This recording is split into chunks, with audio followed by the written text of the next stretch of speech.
তাজ multimedia. তাজ multimedia. বন্ধুরা, আমাদের ভিডিওটি ভালো লাগলে দয়া করে লাইক বাটনে ক্লিক করুন, কমেন্টস করুন এবং আমাদের চ্যানেলটি সাবস্ক্রাইব করতে ভুলবেন না। আমার জ্ঞানী গুণী মুরব্বী বাবারা, যুবক ভাইয়েরা, আল্লাহ প্রেমিক, রসুল প্রেমিক ভাই বাবারা, তাওহীদ ও রিসালাত বিশ্বাসী ভাই এবং বাবারা, আপনাদের সকলের প্রতি আমার মহব্বতের সালাম। আসসালামু আলাইকুম ওয়া রাহমাতুল্লাহি ওয়া বারাকাতুহু। আমরা সর্বপ্রথম আল্লাহ পাকের দরবারে তারিফ করি, প্রশংসা করি, গুণগান করি যে মহান আল্লাহ তাআলা আজকে আমাদেরকে মিলাদুন নবীর আজিম শান মাহফিলে আসার তৌফিক দান করেছেন। আমরা প্রশংসা করি আল্লাহ যে মহান আল্লাহ তাআলা আমাদেরকে শ্রেষ্ঠ ধর্ম ইসলাম দান করেছেন। আমরা প্রশংসা করি আল্লাহ যে মহান আল্লাহ আমাদেরকে শ্রেষ্ঠ নবী মুহাম্মদ রাসূলুল্লাহকে দান করেছেন। আমরা প্রশংসা করি আল্লাহ যে মহান আল্লাহ আমাদেরকে শ্রেষ্ঠ কিতাব কোরআন দান করেছেন। আমরা প্রশংসা করি আল্লাহ যে মহান আল্লাহ আমাদেরকে পছন্দ করে, মায়া করে, দয়া করে আখির নবীর উম্মত বানিয়েছেন। নয় নয়, উম্মত বানিয়ে আবার আখির নবীর গোলামও বানিয়েছেন।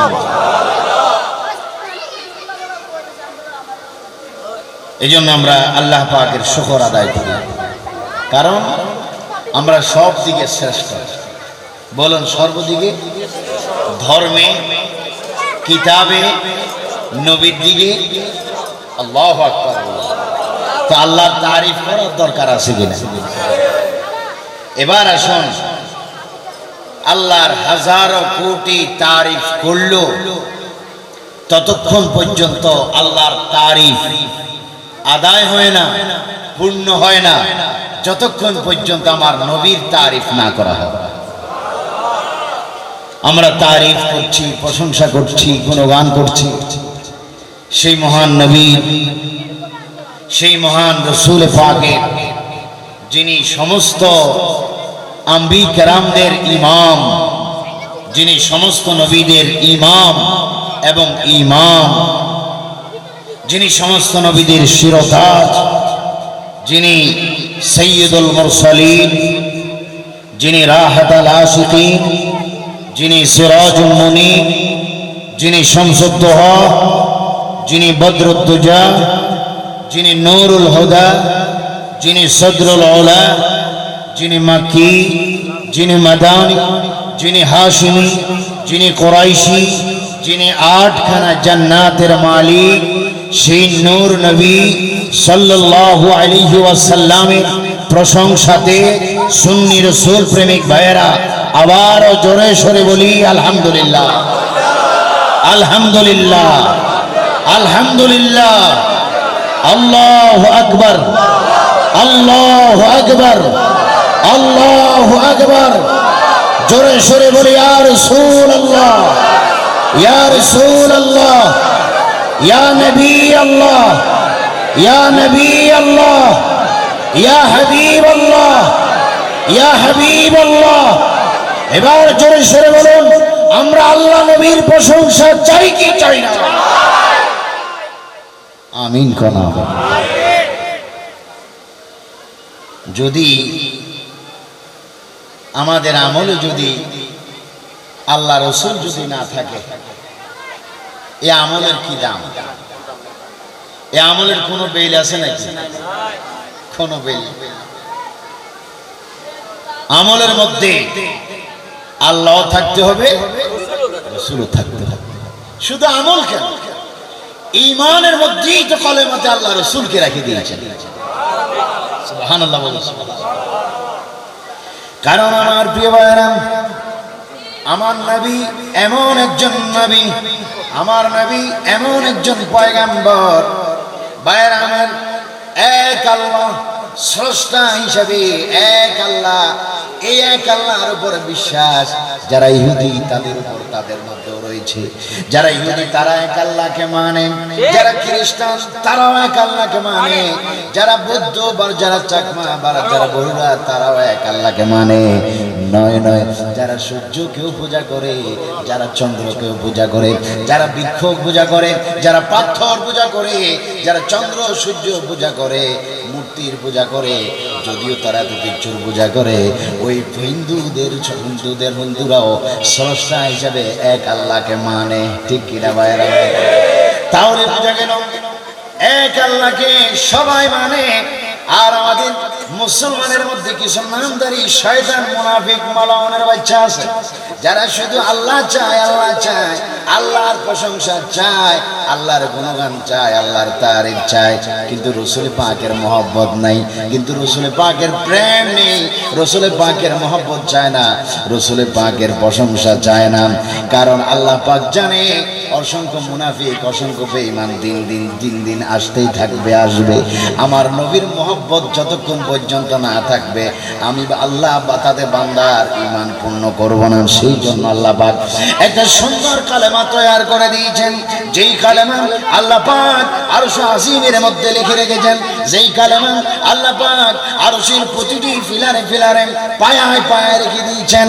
নয় নয়, জান্নাতে যারা যাবেন, যারা গিয়েছেন তারা দেখেছেন, যারা গিয়েছেন যারা যাবেন তারা দেখবেন, জান্নাতের প্রতিটি জানালায় দরজার মধ্যে কলমা লেখা, ওই কলমা লেখা আপনার হুর গেলমানদের কুবালে কুবালে ওই কলমা শরীফ লেখা রয়েছে।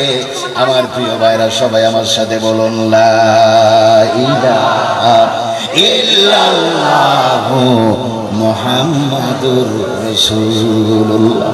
আমার প্রিয় ভাইরা, দাজ্জাল আসার সময় প্রায় সন্নিকটে। এই জন্য দাজ্জালের উত্তরসূরিরা দাজ্জালের রাস্তা ঠিক রাখার জন্য, ঠিক করার জন্য মানুষের ঈমান হরণ করছে, মানুষের ঈমানকে লুট করছে। আজকে আপনারা স্বাধীন সোনার বাংলাদেশ সহ ভারত, পাকিস্তান সহ এশিয়ার মধ্যে বিভিন্ন রাষ্ট্রের মধ্যে দেখতে পারবেন বাইরে আমার যে কলমা রচিত কলমা শরীফ প্রতিটি মসজিদের মধ্যে লা ইলাহা ইল্লাল্লাহু মুহাম্মাদুর রাসূলুল্লাহ লেখা। ঠিক কিনা ভাইরা? আরো জোরে বলুন ঠিক কিনা? আর শয়তান মালাউন দাজ্জাল বাহিনীরা এই যুগে এসে কয় মসজিদে কালেমার মধ্যে আল্লাহর পাশে নবীর নাম থাকতে পারবে না। এই জন্য অনেক জালেমেরা মসজিদের ভিতর থেকে কলেমার থেকে আল্লাহর নাম থেকে নবীর নামটা বাদ দিয়ে ফেলেছে। এবার জোরে সুরে আমার জ্ঞানী গুণী ভাইরা, যারা আল্লাহ থেকে রসুলকে বাদ দেয় তারা কি ইমানদার না শয়তান? তুমি ভাই মসজিদ থেকে না কালেমার থেকে আল্লাহকে থেকে নবীর নাম পৃথক করলা, কিন্তু তুমি মাদ্রাসার কালেমার থেকে তুমি আল্লাহর নাম থেকে নবীর নামকে ভেঙে দিলাম, পৃথক করে দিলাম। আর সে গায়ে যে কলমা লেখা সেটা কিভাবে পৃথক করবা? জান্নাতের মধ্যে যে আল্লাহর সাথে নবীর নাম লেখা সেটা তুমি কিভাবে পৃথক করবা? আমার জ্ঞানী গুণী ভাইয়েরা, ওরা আমাদেরকে বলতে চায়, কয় এই সুন্নি মুসলমানেরা রসুলকে এত পরিমাণ ভালোবাসে, ভালোবাসতে বাসতে আল্লাহর উপরে নিয়ে যায়। নাউজুবিল্লাহ। জোরে বলুন। আমরা যদি রসুলকে হাজারো হাজারো কোটি কোটি যদিও মহব্বত করি, হাজারো কোটি যদি প্রেম করি, ভালোবাসি, বলুন রসুল কি কোনোদিন আল্লাহ হবেনি? রসুল রসুলে থাকবে। এবার আমার প্রিয় জ্ঞানী গুণী ভাইরা বলুন, আসমানে সূর্য আছে কিনা? জোরে সরে বলুন, আছে কিনা? সূর্য দিনের বেলায় আলো দেয় কি দেয় না? সূর্য কি এখন আছে নাকি? এখন নাই, সকাল হলে সূর্য আসবে। এই সূর্যটা দুনিয়ার জমিন থেকে 9,30,00,000 মাইল উপরে সূর্য। ওই সূর্যটা সেখান থেকে জমিনের মধ্যে আলো প্রদান করে। এই জমিনের মধ্যে যখন আলো আসে, এই আলোকে আমরা কি সূর্য বলি নাকি? কেউ কি আলোকে সূর্য বলে নাকি? সূর্যকে কেউ আলো বলে নাকি? যদিও কেউ সূর্যকে আলো বলে না, আলোকে ওকে ওকে সূর্য বলে আর সূর্য বলে না, কিন্তু সূর্য থেকে আলো পৃথক নয়, আলোর থেকেও সূর্য পৃথক নয়। আল্লাহর প্রিয় নবী দু জাহানের বাদশা নবী মুহাম্মদুর রাসূলুল্লাহ সাল্লাল্লাহু আলাইহি ওয়াসাল্লামের তারিফ প্রশংসা যতই আপনি করেন না কেন, যতই রাসূল পাকের গুণগান করেন না কেন, রাসূল কোনোদিন আল্লাহ হবে না, আল্লাহ কোনোদিন রাসূল হবে না। কিন্তু আমার নবী এমন একজন নবী, আল্লাহর রাসূল আল্লাহ থেকে পৃথক নয়। জোরে বলুন সুবহানাল্লাহ, আল্লাহু আকবার, আল্লাহু আকবার। এটাই আমাদের নবী, এটাই আমাদের প্রিয় রাসূল, যাকে ভালোবেসেছেন আল্লাহ, যাকে ভালোবাসেন আল্লাহ, যাকে ভালোবাসবেন আল্লাহ। আর যারাই সেই নবীকে ভালোবাসবে তারাই আল্লাহর প্রিয় বান্দা হবে, তারাই ঈমানদার হবে। জোরে বলুন সুবহানাল্লাহ। এজন্য দেখবেন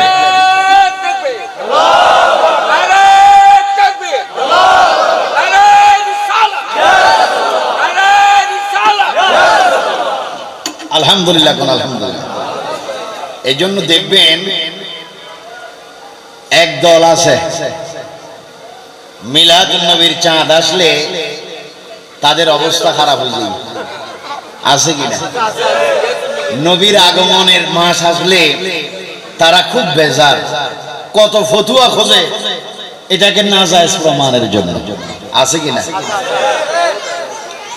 অথচ যারা ঈমানদার আশিক রাসূল তাদের খুশির কোনো সীমা থাকে না, ঠিক কিনা?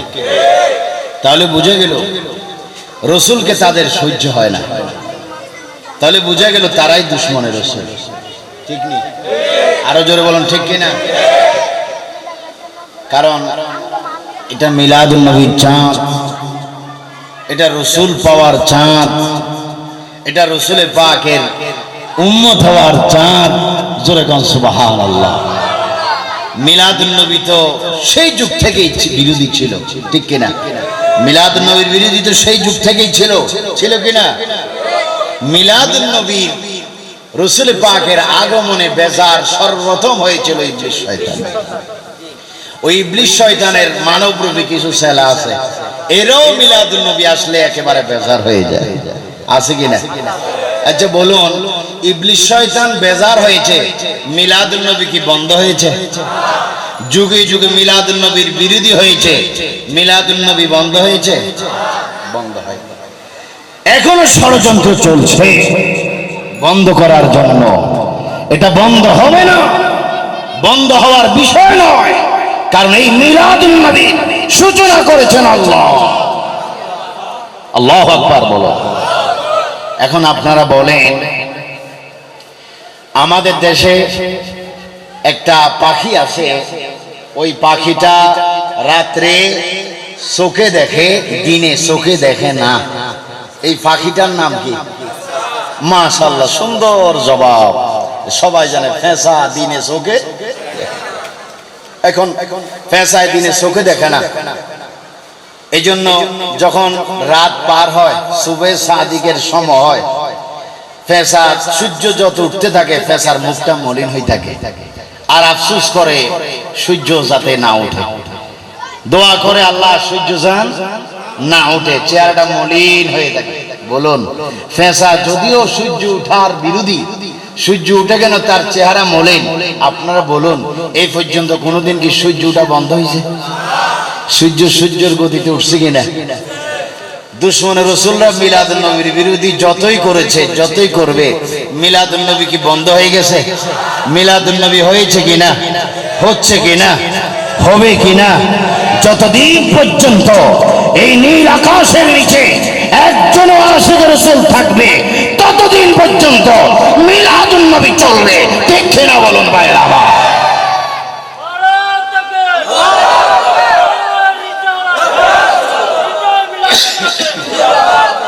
এটার নাম হচ্ছে প্রেম।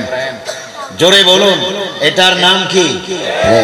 প্রথমে বুঝতে হবে মিলাদুন নবী করার জন্য প্রেম লাগবে, মিলাদুন নবী করার জন্য ঈমান লাগবে, মিলাদুন নবী করার জন্য রাসূলের গোলাম হওয়া লাগবে, ঠিক কিনা? তো তোমরা মিলাদুন নবী করবে না, করবে বা কেন? তোমাদের কপালে তো জাহান্নাম লেখা, ঠিক কিনা? গভীর মনোযোগ, গভীর মনোযোগ আমার প্রিয় ভাইরা, রসুল প্রেমিক ভাইরা, মিলাদুন নবী রসুল পাকের আগমন উপলক্ষে আমরা কেন এত আনন্দিত, এত খুশি? আমরা খুশির সীমা আমাদের নেই। রসুল পাকের আগমনের তারিখ আসলে, আগমনের মাস আসলে, মিলাদুন নবী আসলে, তার কারণ হলো আমার প্রিয় ভাইরা, আল্লাহ পাক রসুলকে আমাদেরকে দান করেছেন। রসুলকে আমাদেরকে দান করে আল্লাহ পাক নিজেই বলেন, আমি তোমাদের উপর বড় এহসান দয়া করেছি। আল্লাহ পাক কোরআন শরীফের মধ্যে বলেন, লাকাদ মান্নাল্লাহু আলাল মুমিনিনা ইয বা'আসা ফীহিম রাসূলান মিন আনফুসিহিম। জোরে বলুন সুবহানাল্লাহ। আল্লাহ বলেন, আমি মুমিনদের উপর বড় ইহসান করেছি। এখানে সুন্দর কথা, আল্লাহ মুসলমান শব্দ বলেন নাই, না শব্দ বলেন নাই। আল্লাহ বলেন লাকাদ মান্নাল্লাহু আলাল মুমিনিনা, সুবহানাল্লাহ। তার মানে নির্দিষ্ট একটা জাতির উপর, নির্দিষ্ট একটা কওমের উপর, নির্দিষ্ট একটা জাতির উপর আল্লাহ পাক ইঙ্গিত করে বলছেন, আমি বান্দার, আমি মুমিন বান্দার উপর বড় ইহসান করেছি যে তাদের মধ্যে থেকে আমি রাসূল প্রেরণ করেছি। জোরে বলুন সুবহানাল্লাহ। কি প্রেরণ করে? রাসূল প্রেরণ করে মুমিনদের উপর কি করেছেন? ইহসান করেছেন, দয়া করেছেন মুমিনদের উপর। মুমিন কারা? আমরা, যারা রাসূল মানি, যারা মিলাদুন নবী মানি। সুবহানাল্লাহ। এই ইহসান শব্দটা বড় দামি শব্দ, দয়া শব্দটা বড় দামি শব্দ। তাও কার জবান থেকে? আল্লাহর জবান থেকে দয়া এবং ইহসান করেছেন আমাদের জন্য, আমাদেরকে, আমাদের মধ্যে থেকে রসুল দান করার কারণ, রসুল প্রেরণ করার কারণ। এবার আমার গভীর মনোযোগ আমার প্রিয় ভাইয়েরা, আজকে আপনি আমার সামনে বসে আছেন, আমি বক্তা হয়ে এখানে স্রোত, আপনাদের মজলিসের মধ্যে আমি চেয়ারে বসে আছি, আপনারা আমার দিকে তাকিয়ে আছেন। সবাই আমাকে দেখেন কিনা?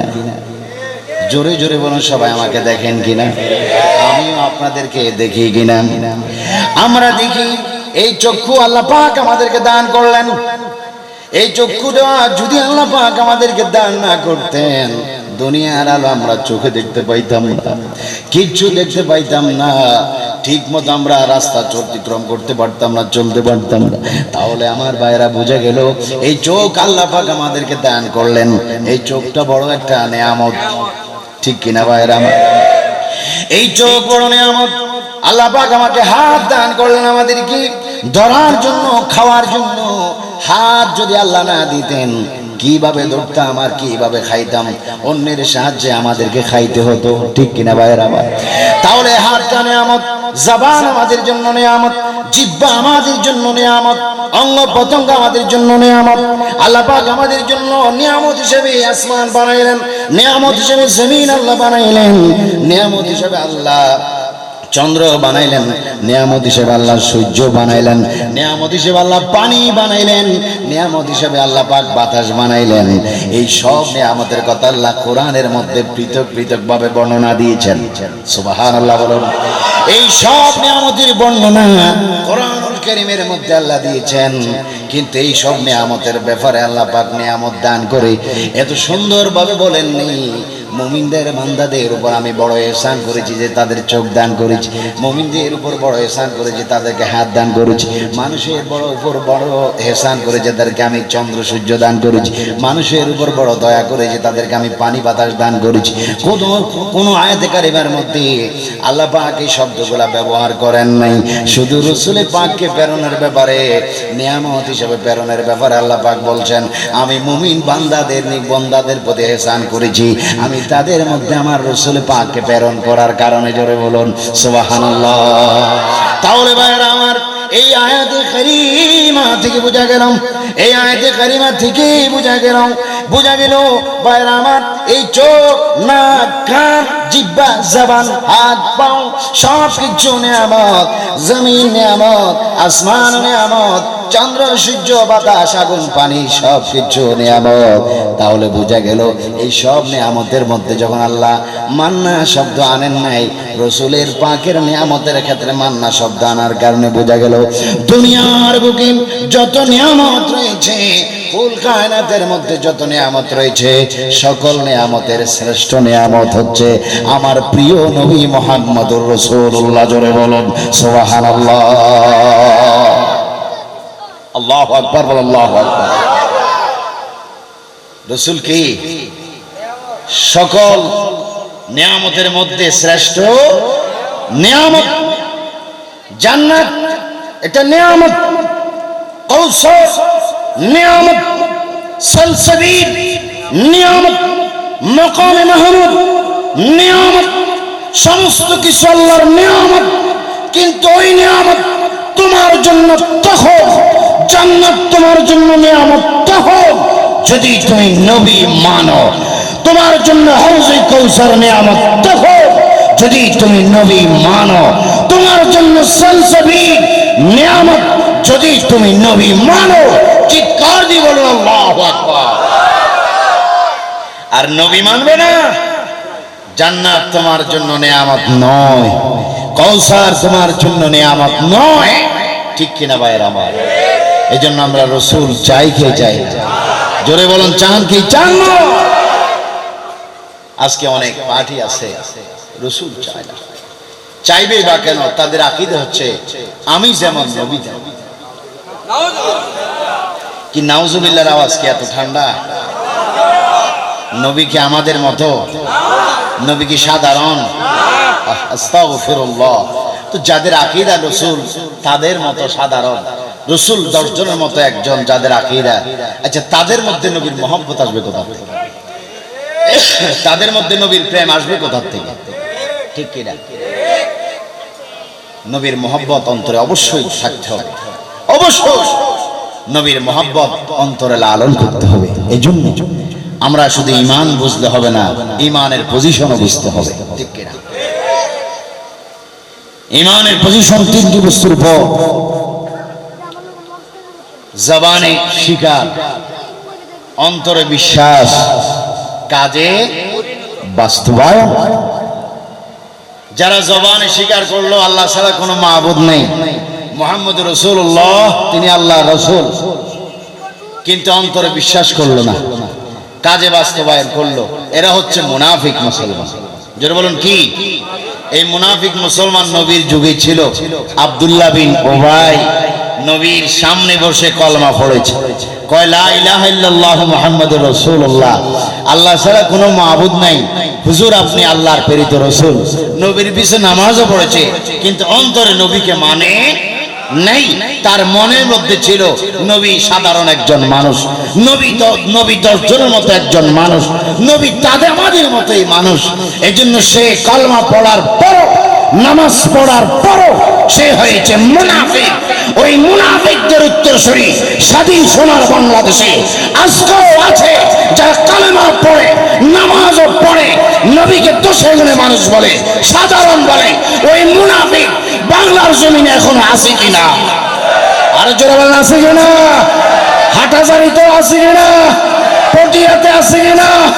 চট্টগ্রামও আছে কিনা? বাংলাদেশে আছে কিনা? হালিশহরও আছে। যে মুনাফিকদের চিনবে, শুধু মুখে স্বীকার করলে হবে না, অন্তরে পরিপূর্ণ বিশ্বাস করতে হবে, অন্তরে রসুলকে মানার মতো মানতে হবে। কেমন কথা! কত বড় জালিমের বাচ্চা!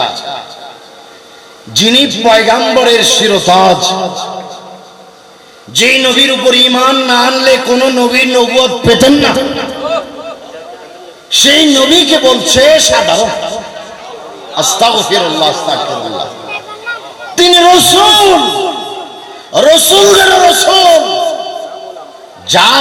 যারা সেই নবীকে আমাদের মতো বলে, মনে রাখবেন হালিশহরের মুসলমান, যে কোনো মানুষ যদি তার মাথায় হয়তো টুপিও থাকবে, গলায় পাগড়িও থাকবে, পকেটে মেসওয়াকও থাকবে, আমলে নামাজও থাকবে।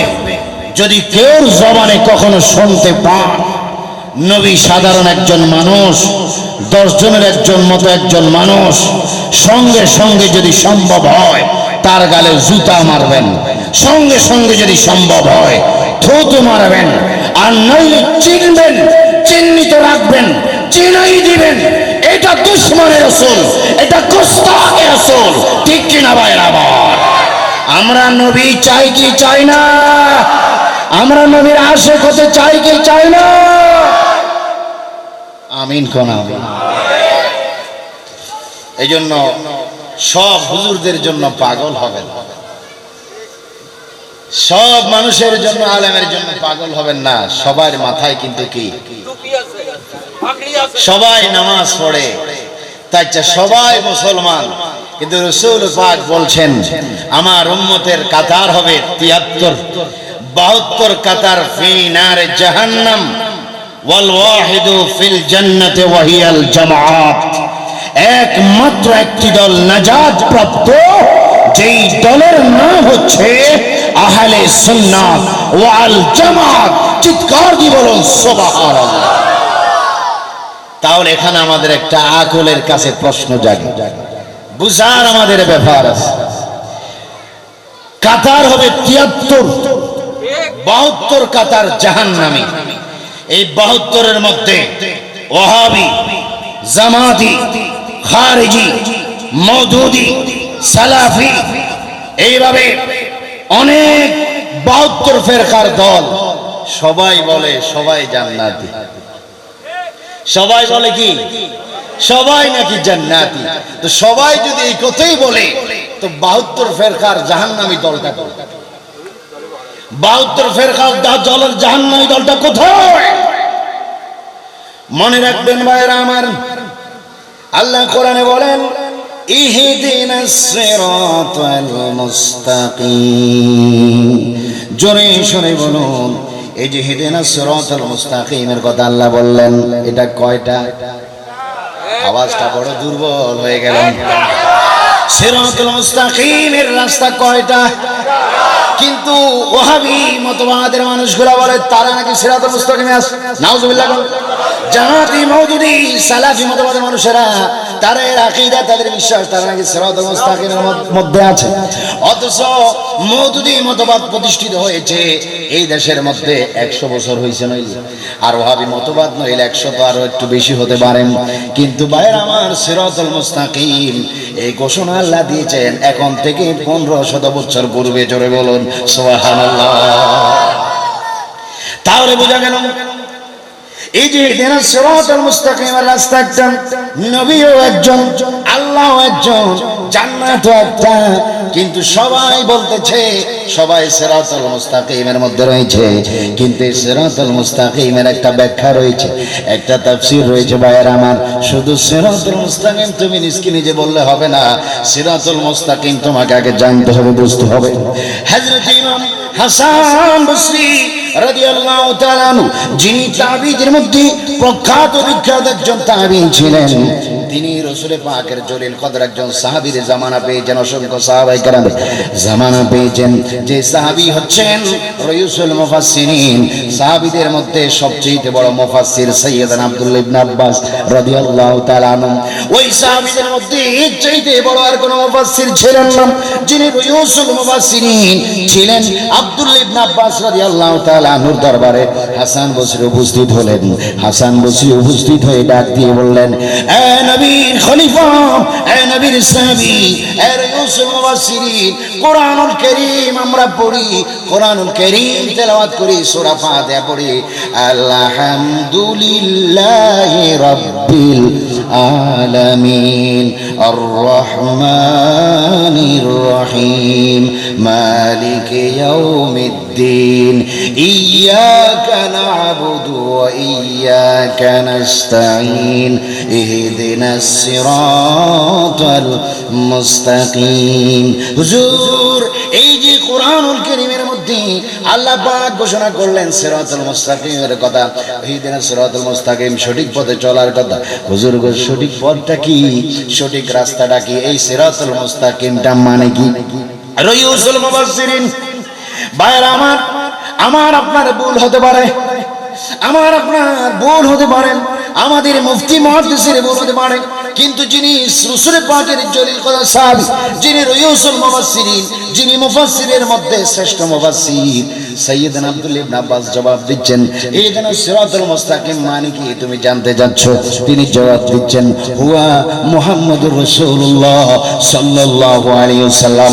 ইহদিনাস সিরাতুল মুস্তাকিমটা হচ্ছে আমার নবী মুহাম্মদুর রাসূলুল্লাহ। জোরে বলুন সুবহানাল্লাহ, আল্লাহু আকবার বলো, আল্লাহু আকবার বলো।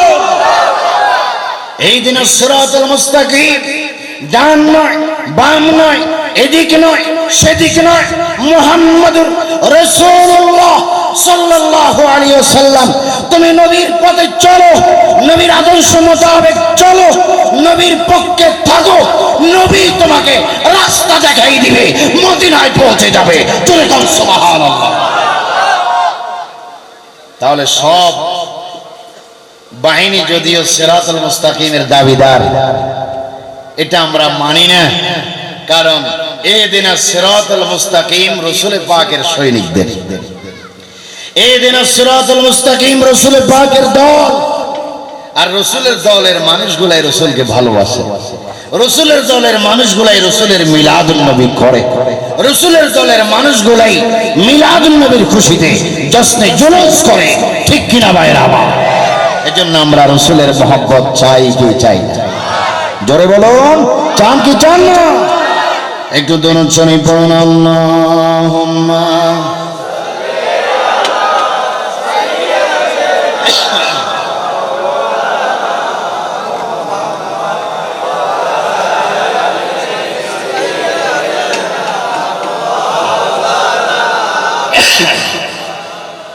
না বেজার বেজার খুশি আছেন তো? ওয়াজ কি আরেকটু কিছুক্ষণ করতাম? আজকে এখানে কটা বাজে? বেশি, হ্যাঁ 12:20 বেশি হয়ে গেছে মনে হয় না? ফজরের নামাজের ডর করতে আছে যে কোনো ওয়াজ বেশি চললে ফজরের নামাজ কোনো মিস হয়ে যায় নাকি, এই ধরনের কোনো ভয় আছে নাকি? যারা প্রকৃত নামাজি তারা ফজরের নামাজ পড়লেই পড়ে, ঠিক কিনা? বেনামাজিরা অজুহাত খোঁজে যে 3টা বাজে হইতে ফজর নামাজ পড়বো কতক্ষণ, ঠিক কিনা? এই জন্য যারা নামাজি তারা নামাজের সময়, আজানের সময় এমনি সজাগ হয়ে যাবে, আর যারা আসলেই নামাজি তাদের ফজরের আগ পর্যন্ত আর ঘুম আসবে না, তারা বলবে একটু তাসবিহ করি, একটু জিকির করি, একটু আল্লাহ আল্লাহ করি, একটু দুরূদ শরীফ পড়ি, ঠিক কিনা? তাহাজ্জুদের নামাজ পড়ি, ইত্যাদি ইত্যাদি নফল নামাজ পড়ি, এইভাবে ফজর পর্যন্ত। তারপরে কি করবে? আমরা এখানে যতক্ষণ বসেছি বুঝবো এটা একটা আল্লাহর কি ইবাদত, এটা কি আল্লাহর। আমার প্রিয় ভাইরা, এই যে গরিব শব্দটা আমার জবান দ্বারা এসে গেল, আমি নিজেও তো গরিব, উনিও গরিব, ইনিও গরিব, উনারা গরিব, সবাই গরিব, ধরি আমরা কেউ নই। কিন্তু ভাইরা আমার, গরিব মানুষের ইবাদত দ্রুত কবুল হয়ে যায়, সুবহানাল্লাহ। ভাইরা আমার, গরিব মানুষ যদি আল্লাহ পাকের বেশি বেশি ইবাদত করে, আল্লাহর নবী বেশি বেশি যদি দুরূদ শরীফ পড়ে, যদি বেশি বেশি নবীকে মহব্বত করে, আল্লাহর নবী অবশ্যই অবশ্যই ওই উম্মতের সাথে স্বপ্ন যুগে দিদার হয়ে যায়। সুবহানাল্লাহ বলুন, সুবহানাল্লাহ। শুধু দিদার হয় না, কেউ যদি চাওয়ার মতো চাইতে পারে পেয়ে যায়, কারণ আমার নবী ইন্নামা আনা কাসিমুন ওয়াল্লাহু ইউতি, সুবহানাল্লাহ। আল্লাহ হচ্ছেন দাতা, নবী হচ্ছে বন্টনকারী। শুধু রাসূল পাক কেউকে বন্টন করে, আবার কেউকে করেন না, বিলম্ব করেন, আখিরাতের জন্য রিজার্ভ রেখে দেন, আবার আখিরাতের জন্য রিজার্ভ রেখে দান করেন, আবার অনেককে দিয়েও আবার আখিরাতে দান করেন, সুবহানাল্লাহ বলুন। ভাইরা আমার, দুরূদ শরীফ পড়লে রসুল পাকের গোলাম হওয়া যায়, রসুল পাকের আশিক হওয়া যায়। দুরূদ শরীফ পড়লে যদি রসুল পাকের কাছে যদি কিছু চায়, রসুল বন্টন করে, রসুল দান করে, রসুল দিয়ে দেন আল্লাহর পক্ষ থেকে। ভাইয়ের আমার, একজন মহিলার কথা আপনারা সবাই জানেন, ইতিহাসের মধ্যে রয়েছে একজন মহিলা, আবেদা মহিলা, সালেহা মহিলা। ওই মহিলার নাম আপনারা সবাই শুনেছেন, যার নাম হচ্ছে হযরত রাবেয়া বসরি। নাম আপনারা শুনেছেন কিনা? রাবেয়া বসরি বড় একজন আল্লাহর ওলি ছিলেন, বড় একজন আবেদা ছিলেন, বড় একজন সালেহ ছিলেন, বড় একজন নেককারিনী ছিলেন, বড় একজন বুজুর্গ নারী ছিলেন। ওই হযরত রাবেয়া বসরির আব্বাজান বড় খুব গরিব একজন মানুষ ছিলেন, বড় অভাবী ছিলেন।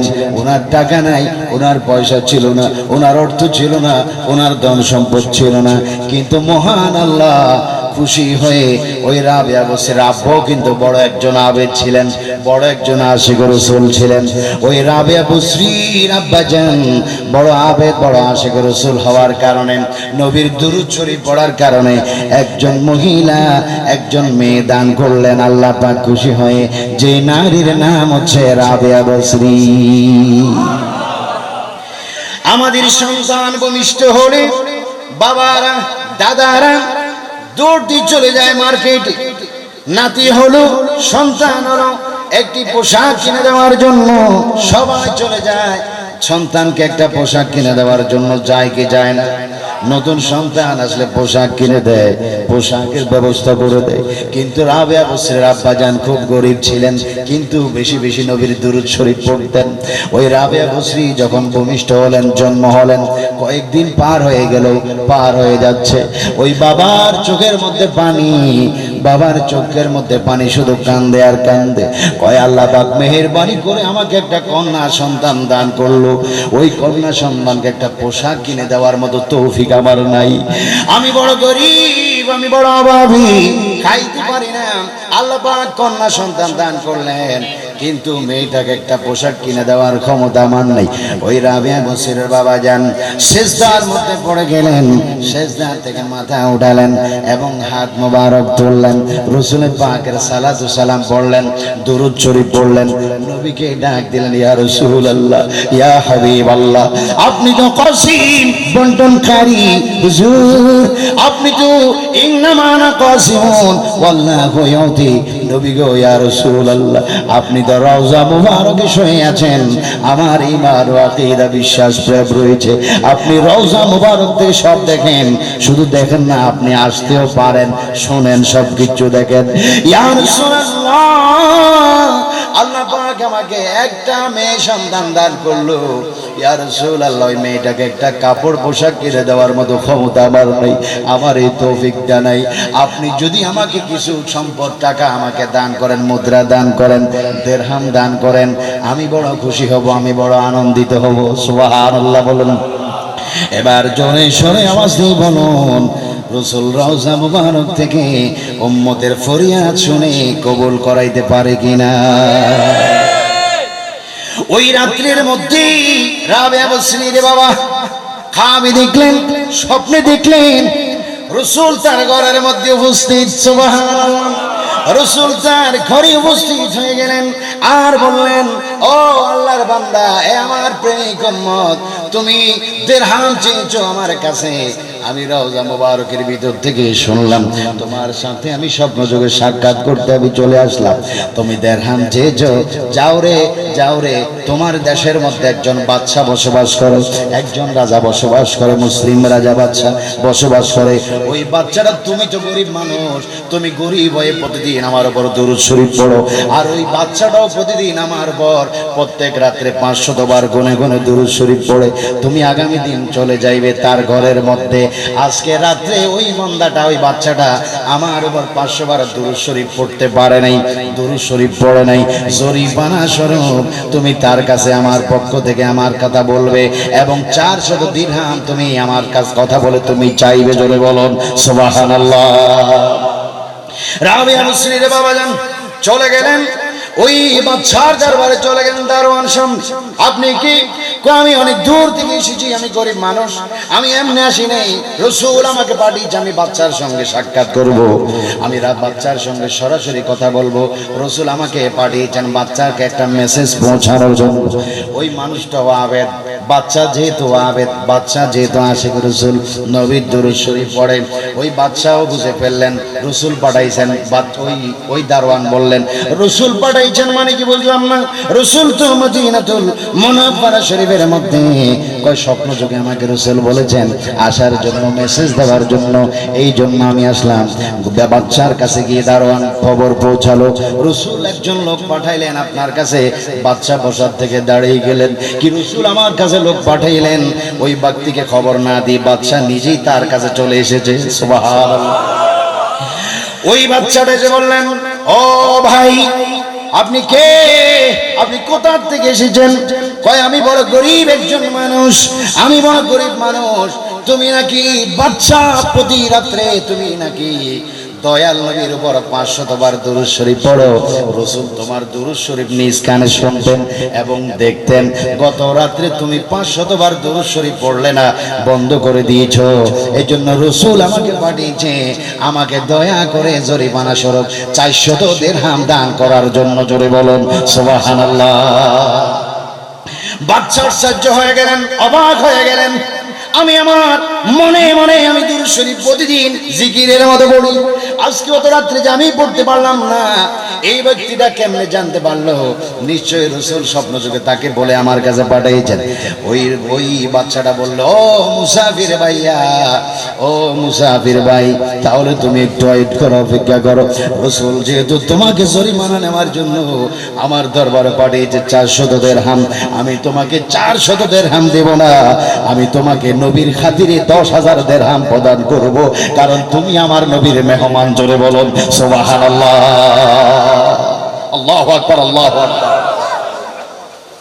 এজন্য কি আমরা কি অভাবী হলে, গরিব হলে আমরা কি মন বেজার করব?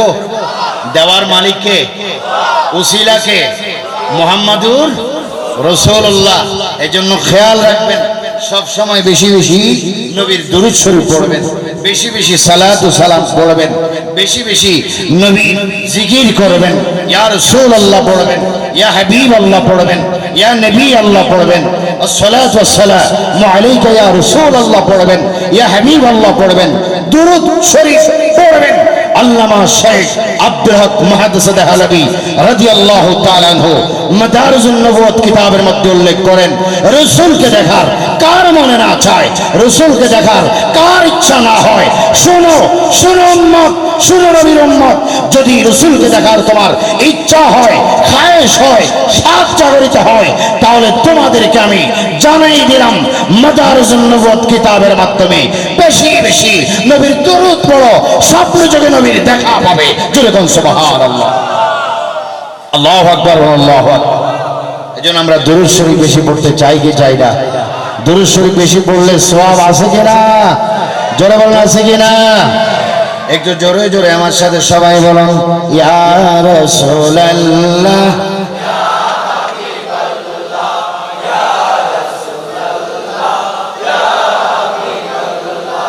ইয়া রাসূলুল্লাহ।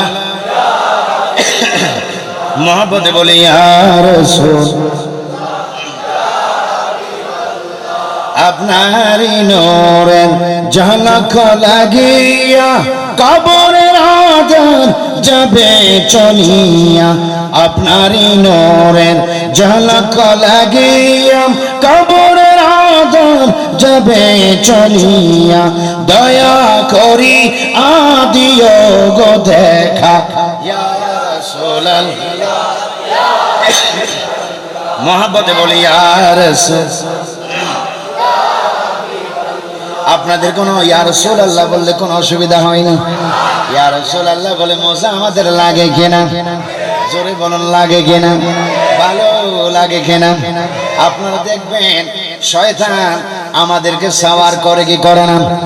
ডিস্টার্ব করে কি করে না? অসওয়াসা দেয় কি দেয় না? শয়তান আমাদেরকে ডিস্টার্ব দিলে, অসওয়াসা দিলে শয়তান দূর করার একটা তাসবিহ আছে, লা হাওলা ওয়ালা কুওয়াতা ইল্লা বিল্লাহিল আলিয়্যুল আযীম পড়লে শয়তান দূর হয়ে যায়। আর যারা মানবরূপী শয়তান দুশমনে রাসূল তাদেরকে দূর করার জন্য, তাড়ানোর জন্য একটা মেসেজ আছে, বাক্য আছে, যেই বাক্যের নাম হচ্ছে ইয়া রাসূলুল্লাহ। আপনারা দেখবেন যারা বেঈমান মুনাফিক কাযযাব, যারা দুশমনের রাসূল, তারা ইয়া রাসূলুল্লাহ সহ্য করতে পারে না, ঠিক কিনা ভাইরা আমার? আর যারা মুমিন ইমানদার মুত্তাকিন ফরজগার মানুষগুলা যতবার ইয়া রাসূলুল্লাহ বলে ডাক দেয় ততবার কলিজা ঠান্ডা হয়ে যায়। একটু জোরে জোরে বলুন ইয়া রাসূলুল্লাহ, ইয়া রাসূল। গোসল করাইয়া কাপন পরাইয়া, বলুন গোসল করাইয়া রাখিবি যখন কবরে শোয়াইয়া, লইও গোলে গোলাম বলে ইয়া রাসূলুল্লাহ, সবাই ইয়া রাসূলুল্লাহ। সুন্নি ভাইরা, রাসূল প্রেমিক ভাইরা, জোরে জোরে আমার সাথে বলুন, কবরে আমরা রাসূল পাকের মিল্লাত চাই কি চাই না? কবরে আমরা রাসূল পাকের কোল মোবারকে যেতে চাই কি চাই না? আমার প্রিয় ভাইরা, এই যে গোসল করাবে, কাফন পরিধান করাবেন, কি আমাদেরকে করাইছে না করাবে? করাবে। ভবিষ্যৎ কত মানুষ দেখলাম চোখের সামনে, লাশ, মানুষটা মুর্দা হয়ে গিয়েছে, লাশটা প্যাকেট করার জন্য কাফনের কাপড় দিয়ে প্যাকেট করা হয়, ঠিক কিনা ভাইরা? চোখের সামনে লাশ প্যাকেট হতে দেখলাম, চোখের সামনে লাশ দাফন হতে দেখলাম, কবর দেখলাম, কবর খনন দেখলাম, লাশ দাফন দেখলাম, কিন্তু আমরা নিজেরও জানি একদিন আমরাও মরতে হবে, একদিন আমরাও সাদা তিনটা কাপড়ের ভিতরে প্রবেশ করতে হবে, একদিন আমাদেরকে অন্ধকার কবরের মধ্যে যেতে হবে, ঠিক কিনা ভাইরা আমার? আমার প্রিয় ভাইরা, এটা মিথ্যা নয়, এটাই একেবারে চির সত্য, মৃত্যুটা একেবারে চির সত্য। ভাইরা আমার, গোসল করাবে, কাফন পরাবে, যখন লাশটা ঘর থেকে বাহির করার পর গোসল করায় ফেলেন, কাফন পরায় ফেলেন, হাজারো তুফান বৃষ্টি হলো, আর কি তার রুমের মধ্যে তাকে প্রবেশ করায়নি, খাটের মধ্যে তাকে আর শোয়ায়নি, খাটও শোয়ায় না, ঘরেও ঢুকায় না, ঘরেও রুমে প্রবেশ করায় না। ভাইয়েরা আমার, গোসল করাবে, কাফন পরাবে, ভাইয়েরা আমার, গোসল করাবে, কাফন পরাবে, তারপরে তোমার আমার লাশ সাদা তিনটা মার্কিন কাপড় দিয়ে প্যাকেট করা হবে, পায়ের কাছে একটা গিট্টা দেওয়া হবে, আমার নামি বরাবর আরেকটা গিট্টা দেওয়া হবে, মাথার উপরে আরেকটা তিনটা গিট্টা দেওয়া হবে, তিনটি দুর্বলভাবে, একেবারে দুর্বলভাবে গিট্টা দিবেন, কিন্তু খোলার কোনো ক্ষমতা নাই, খোলার কোনো শক্তি নাই। অথচ হায়াতি জীবনের মধ্যে কত শক্তি আমরা দেখাইছিলাম, কত বাহাদুরি আমরা দেখাইছিলাম, কত শক্তি গরিব মানুষের উপর আমরা প্রয়োগ করেছিলাম, ঠিক কিনা? তোমার আমার লাশ সাদা কাপড়ের ভিতরে যখন প্রবেশ হলো, ওই মুহূর্তে রাজা প্রজা সবাই এক হয়ে গেল। মহান আল্লাহ বলে, বান্দারে কেন তুমি বুঝো না, কুল্লু নাফসিন যায়কাতুল মউত, কেন তুমি জানো না, ওয়ালা তামুতুন্না ইল্লা ওয়া আনতুম মুসলিমুন? বান্দারে, আমি তো আগেই তোমাকে বলে দিয়েছি, মুসলমান না হয়ে তোমরা মৃত্যুবরণ করো না, মুসলমান না হয়ে তোমরা মরো না। আজকে তোমার মৃত্যুবরণ হয়েছে, সাদা কাপড়ে তোমার লাশটা প্রবেশ করল, সবাই বলবেন আব্দুর রহিমের বাবা মারা গেল, হান্নানের বাবা মারা গেল, আব্দুল সত্তারের বাবা মারা গেল, সবাই আসবে, একটা বার লাশটা দেখবে, লাশের চেহারাটা দেখবে। যখন লাশের চেহারাটা দেখার জন্য কাপড়ের কাপড়টার ঢাকনা যখন একটু মুখের অংশ থেকে একটু সরানো হয়, ওই মুহূর্তে মৃত্যু ব্যক্তি জোরে একটা চিৎকার করে, এ ভাই আমার চেহারা কেন দেখো? বুঝেছি কিছুক্ষণ পর আমাকে তোমরা কবরের মধ্যে নিবি, ওই কবরে আমার নিও না, একা একা কবরের মধ্যে আমি থাকতে পারবো না। আল্লাহর নবী, বিশ্ব নবী, নূর নবী মুহাম্মদ মুহাম্মাদুর রাসূলুল্লাহ সাল্লাল্লাহু আলাইহি ওয়াসাল্লাম মদিনা থেকে ডাক দিয়ে বলে উম্মত রে উম্মত ওই যে তুই হালি শহরের জমিনের মধ্যে আমি রাসূলকে ইয়া রাসূলুল্লাহ বলে ডাক দিয়েছিলি ইয়া হাবিবাল্লাহ বলে ডাক দিয়েছিলি ওই মুহূর্তে আমি তোর সাথে ছিলাম উম্মত রে কাঁদিস না চোখটা তুই খুলিয়া দেখ আমি তোর সাথে আছি কবরে আয় যখন সবাই বলবে ওয়ালা মিল্লাতি রাসূলিল্লাহ তখন আমি তোকে আমার কোলে তুলে নিব জোরে বলুন সুবহানাল্লাহ আল্লাহু আকবার বলুন আল্লাহু আকবার বলুন আমরা শেষ কবরে রাসূল পাকের কোল মোবারকে উঠতে চাই কি চাই না জোরে বলুন চান কি চাই না আমরা নবীর জিকির চাই কি চাই না তাহলে আমার প্রিয় ভাইরা যদি মরণের সময় রাসূল পাককে দেখতে চান যদি কবরে রাসূল পাককে দেখতে চান হাসরের ময়দানে যদি রাসূল পাকের দামানে উঠতে চান একটু রাসূলকে খুশি করেই বলি ইয়া রাসূলুল্লাহ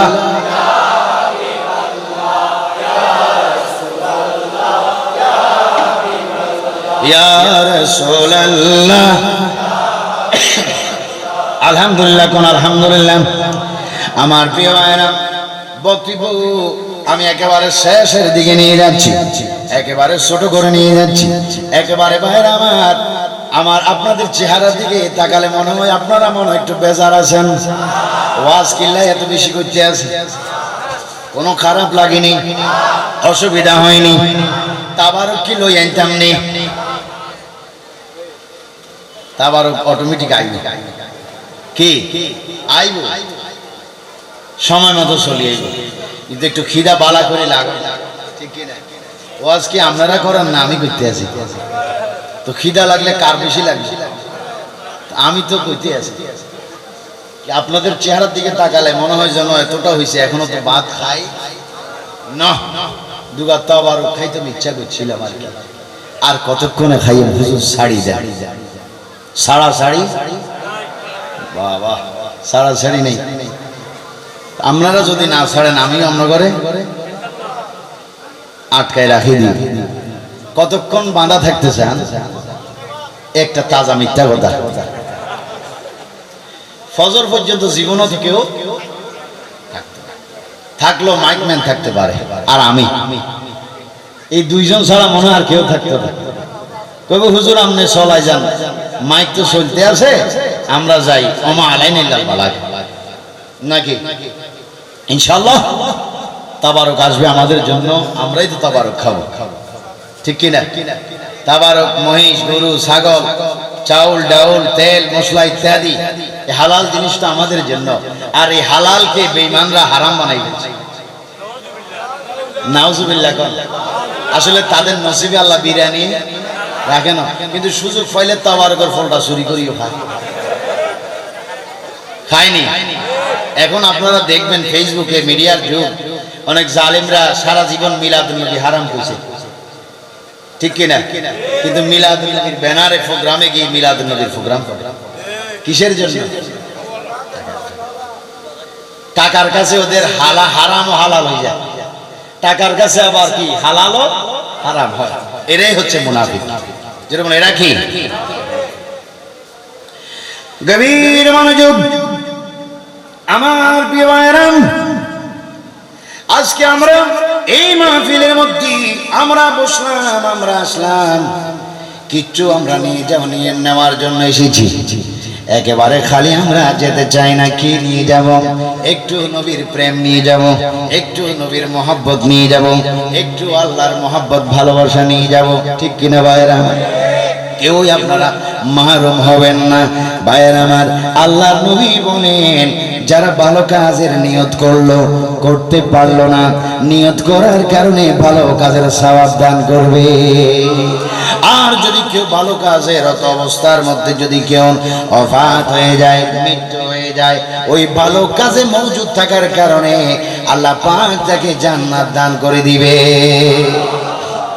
ভাইরা আমার নবী মিলাদুন নবী সাল্লাল্লাহু আলাইহি সাল্লাম আজকে 29 তারিখ চলে গেল আজকে মিলাদুন নবী হচ্ছে আগামীকালকেও হবেন, আগামী মাসেও হবেন, তারপরেও হবেন, পুরা বছর হবেন। যদি আপনি পুরা বছর মিলাদুন নবী করেন নবীকে রাজি করার জন্য, পুরা বছরের যেই মুহূর্তে করেন না কেন আপনার মিলাদুন নবী আদায় হয়ে যাবে। জোরে বলুন সুবহানাল্লাহ। ভাইরা আমার, কোরআনুল কারীম নাযিল হলো রমজানুল মুবারকের 27 তারিখের রাত্রিতে, কদরের রাত্রিতে কোরআনুল কারীম নাযিল হলো। ওই রমজানুল মুবারকের 27 তারিখ কোরআনুল কারীম নাযিল হওয়ার কারণে গোটা রমজানকে আল্লাহ পাক দামিময় করে দিয়েছেন। একটা কিতাবের জন্য, একটা কোরআনের জন্য, একটা হাদিয়ার জন্য। আর যিনি হাদিয়ার মালিক, যিনি কোরআনের মালিক, ওই একদিন এক রাতের জন্য যদি কোরআনের আগমনের কারণে যদি গোটা রমজান গোটা মাস দামি হতে পারে, আর যিনি কিতাবের মালিক, যিনি কিতাবের মালিক, যিনি সাহেবে কিতাব, সাহেবে কোরআন, ওই নবীর আগমন শুধু রবিউল আউয়ালে হয়েছে বলে রবিউল আউয়ালে করবেন তা নয়, গোটা বছর মিলাদুন নবী করলে আপনার মিলাদুন নবী আদায় হয়ে যাবে। জোরে বলুন সুবহানাল্লাহ। এই মিলাদুন নবী এটা নতুন করে বলার কিচ্ছু নয়। এটা মিলাদুন নবী যুগ যুগ ধরে মিলাদুন নবী চলে এসেছেন। এই মিলাদুন নবীর সূচনা করেছেন স্বয়ং আল্লাহ। মিলাদুন নবী আরম্ভ করেছেন আল্লাহ, একা একা আরম্ভ করেন নাই। সকল পয়গম্বরের রূহগুলাকে একত্রিত করে আমার নবীর মিলাদুন নবী উদযাপন করেছেন। জোরে বলুন সুবহানাল্লাহ। এই জন্য আল্লাহর পাক বলেন, আমি কিছুক্ষণ আগে আমি বললাম আল্লাহ পাক কোরআনে বলেছেন নিয়ামতের শুকর আদায় করার জন্য। আল্লাহ পাক বলেছেন নিয়ামতের শুকর আদায় করার জন্য। আর নিয়ামতের শ্রেষ্ঠ নিয়ামত কি বললাম? মুহাম্মদুর রাসূলুল্লাহ। কি ভুলে গেছেন নাকি? কি আবার প্রথম থেকে আরম্ভ করতাম নাকি? প্রথম থেকে আরম্ভ করলে তো অসুবিধা হয়ে যেতে পারে। ভাইয়ের আমার, নিয়ামতের শ্রেষ্ঠ নিয়ামত হচ্ছে মদিনার নবী রাসূলুল্লাহ সাল্লাল্লাহু আলাইহি সাল্লাম। তাহলে আমার প্রিয় ভাইয়েরা, আমরা শিক্ষা গ্রহণ করলাম, ভাত খাইলাম, কি করব? আলহামদুলিল্লাহ, আলহামদুলিল্লাহি রাব্বিল আলামিন, আল্লাহর শুকর আদায় করি। আমরা যখন কিছু খানা পিনা খাই আলহামদুলিল্লাহ পড়ি। আল্লাহ রাসূল বলে তুমি যখন নামাজ পড়বে আলহামদুলিল্লাহ পড়বে, তুমি যখন রোজা রাখতে পারবে আলহামদুলিল্লাহ পড়বে, তুমি যখন এক লোকমা দুই লোকমা খানা খাইবে আলহামদুলিল্লাহ পড়বে, তুমি যখন কোনো ইবাদত বন্দেগী করবে আলহামদুলিল্লাহ পড়বে, তুমি যত কিছু করো না কেন সমস্ত কর্মের পরে ভালো কর্মের পরে আলহামদুলিল্লাহ পড়বে। কারণ আল্লাহ পাক তোমাকে করার খাওয়ার তৌফিক দান করেছেন। সুবহানাল্লাহ। শুকরিয়া আদায় করার জন্য আল্লাহ পাক বলেছেন, নিয়ামতের শুকর আদায় করার কথা বলেছেন। লাইন শাকারতুম লাযীদান্নাকুম ওয়া লাইন কাফারতুম ইন্না আযাবি লাশাদীদ। সুবহানাল্লাহ বলেন। আল্লাহ বলেন লাইন শাকারতুম লাযীদান্নাকুম। বান্দা বান্দা, যত নিয়ামত তোমাদেরকে আমি দিলাম তোমরা আমার নিয়ামতের শুকর আদায় করো, না শুকরি হয়ো না। লাযীদান্নাকুম। ভাইরা আমার, আল্লাহ বলেন নিয়ামতের শুকর আদায় করো। যদি তোমরা আমার নিয়ামতের শুকর আদায় করতে পারো, নিয়ামতের যদি শুকর আদায় করো, আমি আল্লাহ তোমাদেরকে আরো বাড়াই দিব, আরো বাড়াই দিব, আরো বৃদ্ধি করে দিব। না শুকরি হয়ো না। আর যদি না শুকরি হও, শুকর যদি আদায় না করো, ইন্না আযাবি লাশাদীদ। মনে রাখবে, আমার শুকর যদি তোমরা আদায় করো না করো, তাহলে আমার জাহান্নামের আযাব বড় কঠিনের চাইতে কঠিন হবে। ঘোষণা কার? তাহলে আমার বিবাহ নিয়ামত পাইলাম, আল্লাহ পাক সন্তান দান করলেন আলহামদুলিল্লাহ, আল্লাহ পাক মেয়ে দান করলেন আলহামদুলিল্লাহ, আল্লাহ পাক স্ত্রী দান করলেন আলহামদুলিল্লাহ, আল্লাহ পাক মা বাবাকে হায়াতে তৈয়বা দান করলেন আলহামদুলিল্লাহ, আল্লাহ পাক চাকরির ব্যবস্থা করলেন, রুজির ব্যবস্থা করলেন আলহামদুলিল্লাহ। সমস্ত নিয়ামতের পরে আল্লাহ পাক বলছেন কৃতজ্ঞতা শুকর আদায় করার জন্য। নিয়ামত পাওয়ার পর শুকর আদায় করার জন্য যদি না শুকরি হয়ে যায় তাহলে আযাব বড় কঠিন। ঘোষণা আল্লাহর। এবার আমার প্রিয় ভাইরা, কিছুক্ষণ কোরআনুল কারীমের আয়াত থেকে প্রমাণ দিলাম নিয়ামতের মধ্যে শ্রেষ্ঠ নিয়ামত হচ্ছে রাসূল। জোরে বলুন কে? এই জন্য আল্লাহ বলেন আমার রাসূলুল্লাহ কি নিয়ামত হিসেবে পেয়ে তোমরা খুশি হও, শুকরিয়া আদায় করো। সুবহানাল্লাহ বলেন। এজন্য আমার আল্লাহ বলেন, কুল বিফাদলিল্লাহি ওয়া বিরহমাতিহি ফাবিযালিকা ফালিয়াফরাহু হুয়া খায়রুম মিম্মা ইয়াজমাউন। সুবহানাল্লাহ। আমার আল্লাহ বলেন, হাবিব আপনি জানিয়ে দিন, শুনিয়ে দিন, মেসেজ পৌঁছে দিন, আমি আল্লাহর পক্ষ থেকে রহমত প্রাপ্তি দিন, ফজল প্রাপ্তি দিন। তারা যেন আনন্দ উদযাপন করে, খুশি উদযাপন করে। এই আনন্দ খুশি উদযাপনটা হচ্ছে তাদের জিন্দের সঞ্চয়কৃত সকল সম্পদের চাইতে আরো বেশি দামি। জোরে বলুন সুবহানাল্লাহ। আমার প্রিয় ভাইরা, তাহলে বোঝা গেল রাসূল যদি শ্রেষ্ঠ নিয়ামত হয়ে থাকে, রাসূলের পাককে পেয়ে যারা খুশি না হয়, খুশি হয় না, শুকর আদায় করে না, কৃতজ্ঞতা প্রকাশ করে না, তাদের জন্য জাহান্নাম অবধারিত। ঠিক কিনা? তাহলে প্রমাণ হয়ে গেল যারা মিলাদুন নবীতে বেজার, যারা মিলাদুন নবীতে খুশি হন না, মিলাদুন নবীতে গোসা হন, বেজার হন, তাদের ঠিকানা ফিন্নারে জাহান্নাম। আর যারা মিলাদুন নবী মানে, যারা মিলাদুন নবী পালন করে, যারা রাসূলকে মহব্বত করে, যারা জীবন দিয়ে, যৌবন দিয়ে, অর্থ দিয়ে রাসূলকে ভালোবাসে, মহব্বত করে, তাদের ঠিকানা হচ্ছে আল্লাহ পাকের 8খানা জান্নাত। জোরে বলুন সুবহানাল্লাহ। তাহলে আমরা জান্নাত চাই কি চাই না? জোরে বলুন, চান কি চান না? নবীর মহব্বত লাগবে কিনা? মিলাদুন নবী লাগবে কিনা? আলহামদুলিল্লাহ। আরো জোরে কোন আলহামদুলিল্লাহ।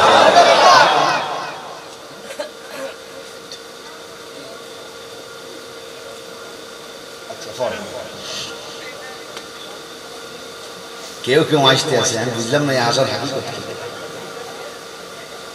এই হাসার হাকিকত কি? আমি বিদায় হইতাম, আপনাদের আমি সুযোগ দিলাম, আপনাদেরকে সুযোগ দিলাম, যাদের সহ্য হইতেছে না, কষ্ট লাগতেছে, অনেকক্ষণ ছিলেন, আপনারা একটু হাঁটি আসতে পারেন, একটু ঘুরি আসলে হয়তো কি লাগবে, ভালো লাগবে। ঠিক কিনা? এই সুযোগটা দিলাম, আমি কিন্তু বেজার হব না, আপনারা ঘুরে আসতে পারেন। আল্লাহ সবাইকে কবুল করুক, বলুন আমিন। আল্লাহ বলে, বান্দা মিলাদুন নবীতে তোমাদেরকে আমি খুশি হওয়ার জন্য এমনি এমনি বলিনি, কারণ রাসূল পাকের মিলাদুন নবীতে তোমাদের চাইতে বেশি খুশি ছিলাম আমি আল্লাহ। আল্লাহু আকবার বলুন। ভাইরা আমার, কেউ যদি আমার বাড়িতে আগমন করে আসে, দুলহা যদি আসে, বর কনে যদি আসে, আমরা ঘর সাজাই। কি সাজাই? নতুন দুলহা আসতেছে, নতুন মেহমান আসতেছে, কত সুন্দর মরিচ বাতি, ফুল ঝিকঝিক, কত সুন্দর সাজগোজ। এটা কি গোসা হয়ে সাজায় না আনন্দিত হয়ে? আমার আল্লাহ বলে, যেদিন আমার নবীকে আমি দুনিয়ায় পাঠাবো, ওই বছর জাজিরাতুল আরব, আরবের সমস্ত আরবের মধ্যে জাজিরাতুল আরবে অভাব ছিল, দুর্ভিক্ষ ছিল, খাদ্যের অভাব ছিল, সবুজ ঘাস পাতা লতা কিচ্ছু ছিল না, মরুভূমি আর মরুভূমি, গাছ মরে গেছে, গাছ শুকিয়ে গিয়েছে, ঘাস পাতা মাটির সাথে মিশে গেছে, কিচ্ছু নাই। কিন্তু যেই বছর আমার রাসূলকে আমি পাঠাবো, আমার নবীকে পাঠানোর খুশিতে আমি আল্লাহ ওই বছর জাজিরাতুল আরবের মধ্যে আমি ঘাস লতা পাতা ফুল ফল দিয়ে আরব রাষ্ট্র সাজিয়ে ফেলেছি। জোরে কোন সুবহানাল্লাহ।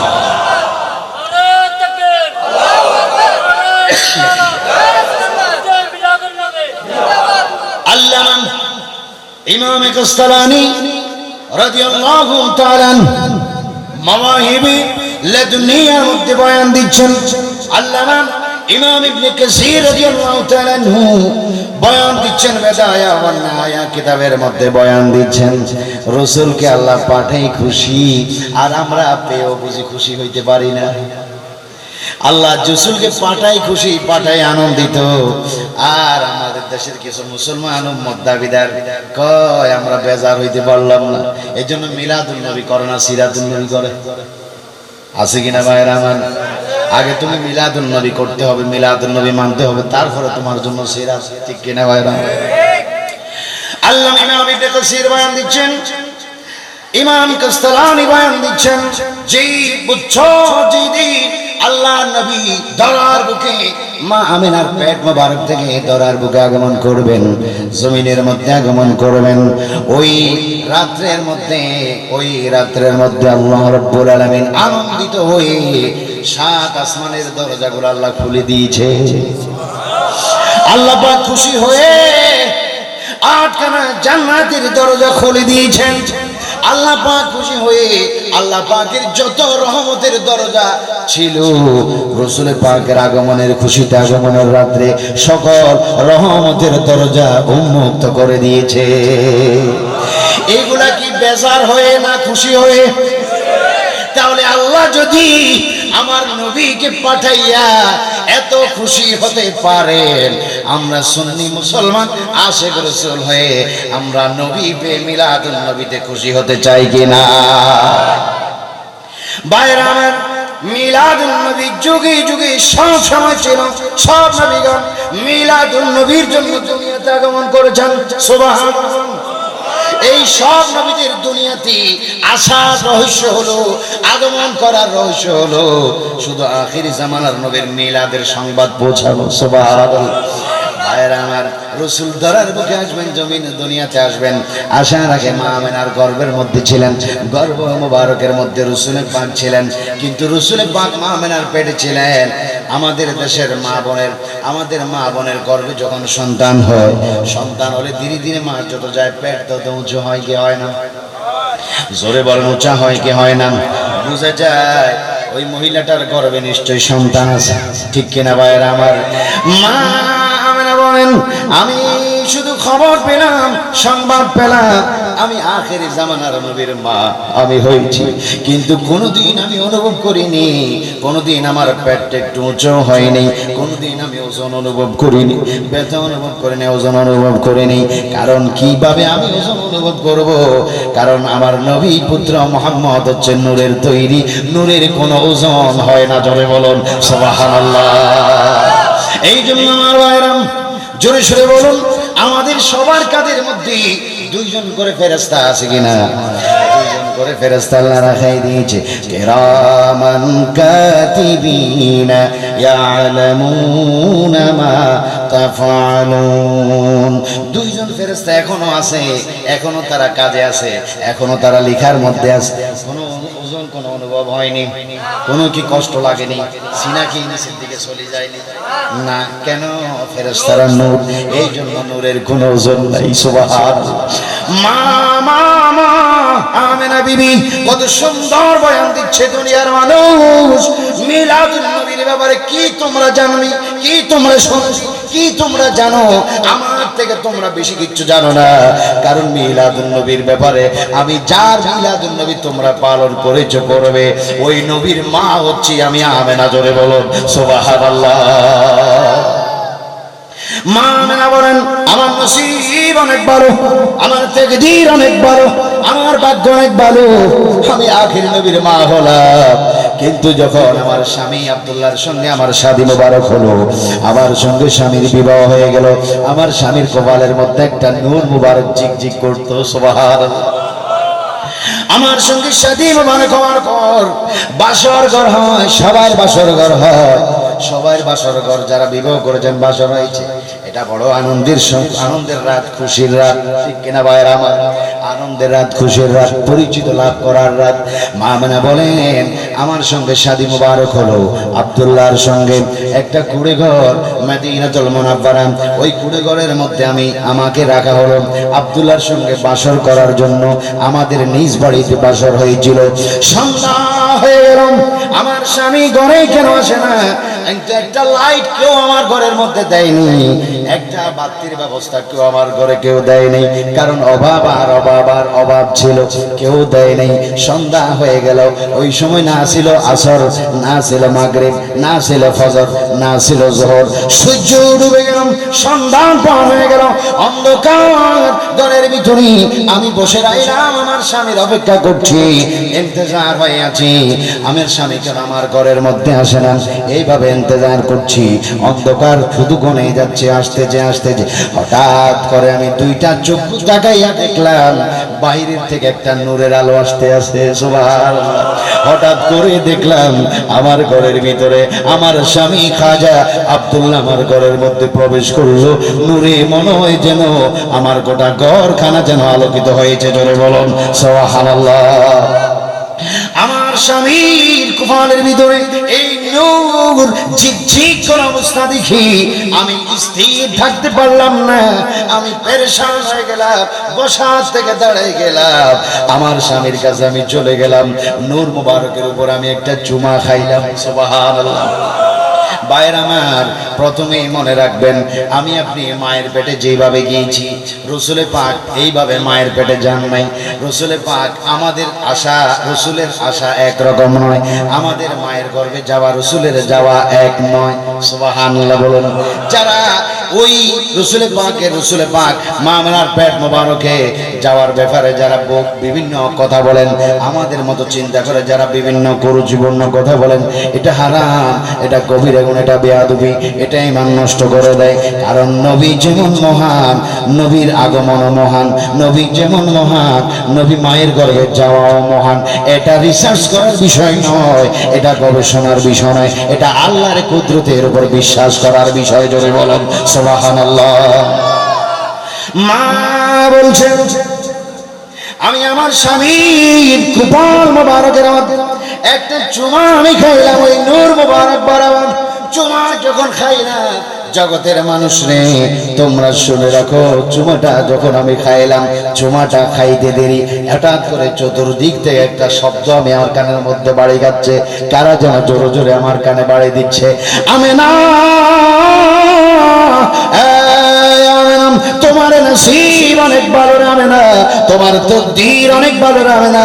আমেনা, তুমি কি জানো নি সৃষ্টিকুলের শ্রেষ্ঠ নবী মুহাম্মদুর রাসূলুল্লাহ সাল্লাল্লাহু আলাইহি ওয়াসাল্লাম ধরার বুকে জমিনের মধ্যে আগমন করার জন্য এই মাত্র তোমার ঘরে আগমন করেছে, জোরে বলো সুবহানাল্লাহ, আল্লাহু আকবার।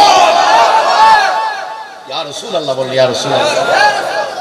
আমি শুধু শুনলাম যে আমি আখির নবীর মা, শুধু একটুকুই জানলাম যে আমি রাসূলের পাকের মা, আমি খুশি, আমি বড় আনন্দিত, এইভাবে সময়টা পার হচ্ছে, আমার তো খুশির কোনো সীমা নেই, আনন্দিত। ভাইরা আমার, তিনি তো সংবাদ পাইলেন, তো পাইলেন, পাওয়ার পর সংবাদ পৌঁছানোর জন্য আল্লাহ পাক মেহমান পাঠালেন, সুবহানাল্লাহ। মা যখন পার হলো, 1 মাস অতিক্রম হওয়ার পর মা আমেনা বলছেন, আমার ঘরের ভিতরে আমি একটু ঘুমাইলাম, রাত্রের মধ্যে আমি একটু ঘুম যাচ্ছিলাম, হঠাৎ করে আমি দেখলাম আমার ঘরের ভিতরে একজন মানুষ, আমার ঘরের ভিতরে সুন্দর পূর্ণিমা চাঁদের মধ্যে একজন মানুষ আমার ঘরের ভিতরে প্রবেশ করেছে। আমি জিজ্ঞাসা করলাম, ও আল্লাহর বান্দা, আপনি কে? আপনি কে? আপনি কোথা থেকে আমার ঘরে আসলেন? স্বপ্নের ভিতরে আপনি কোথা থেকে আসলেন? আপনার চেহারা এত সুন্দর, কেন আমার ঘরের মধ্যে আসলেন?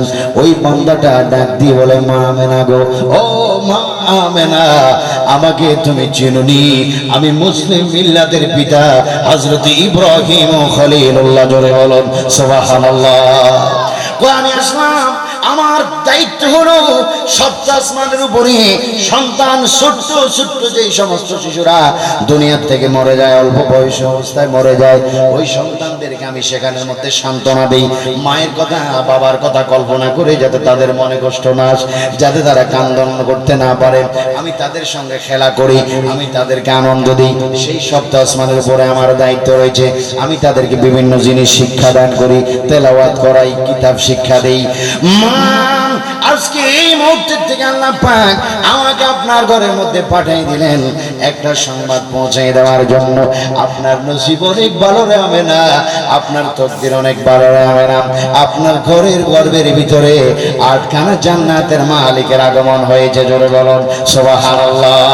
এই সংবাদ দেওয়ার জন্য আল্লাহ পাক আমাকে সপ্ত আসমান থেকে পাঠিয়ে দিয়েছে, জোরে বলুন সুবহানাল্লাহ। এইভাবে আম্বিয়া কেরাম এসে সংবাদ দিয়ে গেলেন, এইভাবে নবীগণের বিবিগণ সংবাদ দিয়ে গেলেন। যেদিন 12 রবিউল আউয়াল রাসূল পাকের আগমনের তারিখ হয়ে গেল, মাস হয়ে গেল, সময় গণে গেল।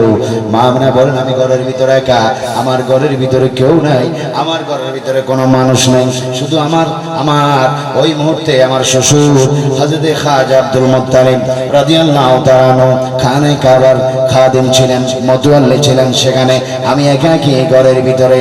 আমি শুনলাম আজকে সুবহ সাদিকের সময় আমি আখির নবীর মা হব, আমার গর্ভ থেকে রাসূল পাকের আগমন হবে, এটা আমি সংবাদ পেলাম। আমি অপেক্ষা করলাম, অপেক্ষায় থাকলাম। এক এক করে নবীগণ বিবিগণ আমার থেকে বিদায় হয়ে যাচ্ছে, সবাই এক এক করে বিদায় হয়ে যাচ্ছে। হঠাৎ করে আমি একাকিত্ব অনুভব করলাম। আমি হঠাৎ করে দেখতে পেলাম আমার সামনের মধ্যে একটা দুধের গ্লাস আমার সামনে, দুধের শরবতের বোতল আমার সামনের মধ্যে, দুধের মতো সাদা এই রঙের শরবত দেখে না দুধ না মধু না সাদা না একেবারে অন্য রঙের, এত সুন্দর একটা শরবত, এত সুন্দর একটা দুধের মতো শরবত, না গরম না ঠান্ডা। আমি শরবতটা খাইলাম, শরবতটা খাওয়া মাত্র মনে হয় যেন আমি একেবারে অন্যরকম হয়ে গেলাম। সবার চোখের পর্দাটা সবকিছু আমার খুলে গিয়েছে, আমার দৃষ্টি সিরিয়া শাম দেশ পর্যন্ত চলে গিয়েছে। আমি হঠাৎ করে আমি সুবহ সাদিকের সময় যখন গণে আসলো, আমি বসে রইলাম। হঠাৎ করে আমি গায়েব থেকে শব্দ পাইলাম, হঠাৎ করে আমি গায়েব থেকে খবর পাইলাম কে যেন বলছে আখিরি নবীর মিলাদ হয়ে গেছে। আল্লাহু আকবার, আল্লাহু আকবার, আল্লাহু আকবার। আখির নবীর মিলাদ হয়ে গেছে, সুবহানাল্লাহ। আমি তাকাইয়া দেখলাম আমার পুত্র মুহাম্মদ। আমি তো আগের থেকে জানতাম আমার পুত্রের নাম, কারণ আমাকে আগের থেকে শিক্ষা দেওয়া হয়েছে, নবীগণ এসে আমাকে সংবাদ দিয়েছেন এবং শুরু থেকে আমি এলান পেয়েছি আমি আখির নবীর। আমার পুত্র মুহাম্মদের দিকে আমি তাকাইয়া দেখি তিনি জান্নাতের পোশাক পরিধান করা অবস্থায় রয়েছে, সুবহানাল্লাহ। লাম ইয়ারা আহাদুম মিন সাউতি, বাইরা দুনিয়ার সব মানুষগুলো মায়ের পেট থেকে উলঙ্গ আসে, ল্যাংটা আসে, পোশাক থাকে না। নবী আসার পর নারী গঠন করতে হয়, কিন্তু আমার নবী তার ব্যতিক্রম, আমার নবী তার বিপরীত। আমার নবী এসেছেন, নবীজি নারী গঠন অবস্থায় ছিল, খতনা করা অবস্থায় ছিল এবং জান্নাতের সবুজ পোশাক পরিধান অবস্থায় ছিল, জোরে বলো সুবহানাল্লাহ। মা বলছেন সবুজ পোশাক পরিধান অবস্থায় আমি দেখলাম আমার পুত্র মুহাম্মদ সিজদার মধ্যে পড়ে আছেন, আর যেন বলছেন রব্বি হাবিলি উম্মতি, রব্বি হাবিলি উম্মতি, উম্মতি, জোরে বলুন সুবহানাল্লাহ। আয় আল্লাহ, এইমাত্র তুমি আমাকে পাঠাইলা, এইমাত্র ধরার বুকে আমাকে প্রেরণ করলা, পাঠাইলা। আল্লাহ তোমার কাছে আমি কিচ্ছু চাই না, হয় আমার উম্মত গুলিকে আমাকে দিয়ে দাও, আর যদি আমার উম্মত গুলাকে আমাকে না দাও, এক্ষুনি আমার উম্মতের গুনাহগুলা মাফ করে দাও, জোরে বলুন সুবহানাল্লাহ। ইয়া রাসূলুল্লাহ, ইয়া রাসূলুল্লাহ, ইয়া রাসূলুল্লাহ। নবী আসসালামু আমাদের জন্য কি চাচ্ছেন? গুনাহ মাফের দোয়া চাচ্ছেন, গুনাহ মাফ চাচ্ছেন। কোন অবস্থা? সিজদা। আল্লাহু আকবার। আল্লাহ পাক সঙ্গে সঙ্গে জিবরাইল আমিনকে পাঠাই দিলেন। একটু জোরে কান না সুবহানাল্লাহ। সেদিন শুধু জিবরাইল আসেননি, জিবরাইলের সঙ্গে আসমান থেকে জমিন পর্যন্ত ফেরেশতার লাইন ছিল, সুবহানাল্লাহ। শুধু লাইন ছিল না, তারা রাসূল পাকের মিলাদের জুলুস করেছিল। আল্লাহু আকবার, আল্লাহু আকবার। ফেরেশতারা জুলুস করলে বেদাত হয় না, আর আশিক রাসূলরা জুলুস করলে নাকি বেদাত হয়। নাউজুবিল্লাহ, বলুন নাউজুবিল্লাহ। জিবরাইল এসে বললেন চলে আসেন। আল্লাহ পাক ডাক দিচ্ছেন, ইয়া রাসূলুল্লাহ, ইয়া হাবিবাল্লাহ, আমি আপনাকে পাঠাইবার পূর্বে 2,24,000 কমার বেশ পয়গাম্বর পাঠাইলাম। সব নবীদের উপর আমি নামাজ ফরজ করলাম। তারা নামাজ পড়লো।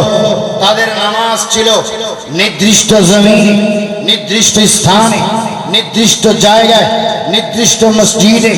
ওই নির্দিষ্ট স্থানের বাইরে তারা নামাজ পড়লে নামাজ আমি কবুল করতাম না, নামাজ হতো না।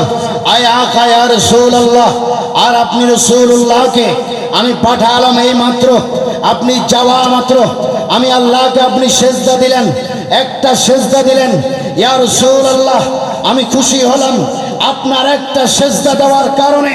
আমি আল্লাহ আপনাকে ওয়াদা দিলাম, আপনার একটা সেজদার বিনিময়ে কিয়ামত পর্যন্ত আপনার আগত মুসলমান ইমানদারের জন্য গোটা দুনিয়ার জমিনকে আমি নামাজের মুসল্লা বানিয়ে দিয়েছি। চিৎকার দিয়ে বলেন সুবহানাল্লাহ।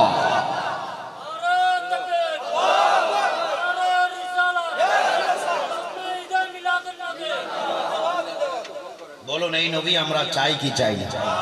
ওই নবীর মহব্বত চান কি চান না? মহব্বতের ওয়াজ করতে গেলে রাত শেষ হয়ে যাবে। আসুন, যদি আমরা রাসূল পাককে মহব্বত করে থাকি, একটু আসুন মহব্বতে প্রেমে আমরা একটু নবীকে দাঁড়াইয়া সালাম